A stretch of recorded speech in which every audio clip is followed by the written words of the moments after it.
Have you ever wondered what causes clouds and wind? Have you ever wondered what allows a bird to glide beside them? Have you ever wondered what makes water boil?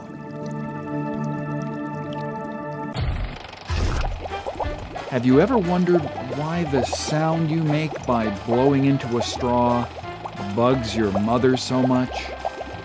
Ow! What? What would I do? Well, I can't tell you why it bothers your mother, but I can tell you why it happens. It's time for the Convection Connection! Convection can be responsible for all the processes I've mentioned. Convection is the transfer of heat in fluids. A fluid is anything that flows, so gases and liquids are both fluids.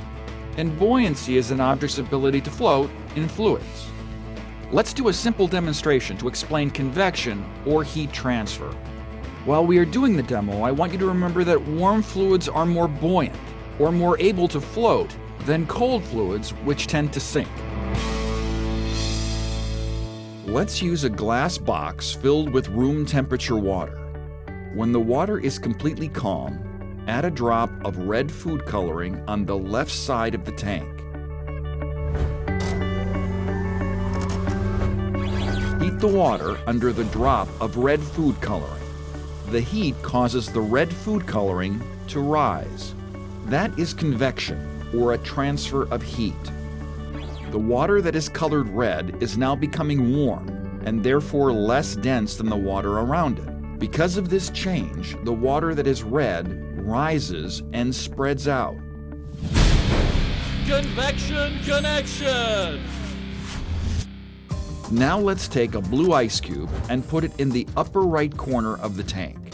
The blue from the ice cube is sinking, and as the ice cube melts, it produces very cold water. This cold water is more dense or heavier than the surrounding room temperature water. Therefore, it sinks to the bottom of the tank. And if we watch closely, the red water that is rising in the left side of the tank is now being replaced by the blue water from the ice cube. Convection Connection! Let's watch what happens as the blue water now becomes heated. It begins to rise. The blue water will get warm and less dense and begin its journey up in the tank. This entire process is called a convection cell. Let's review. Convection is the transfer of heat in fluids. A fluid is anything that flows. Therefore, both gases and liquids are considered fluids. Convection involves the rising of hotter, less dense fluids and the sinking of colder, more dense fluids. I hope that helps you understand convection. And remember, in the words of Carl Sagan, somewhere something incredible is waiting to be known. Keep searching.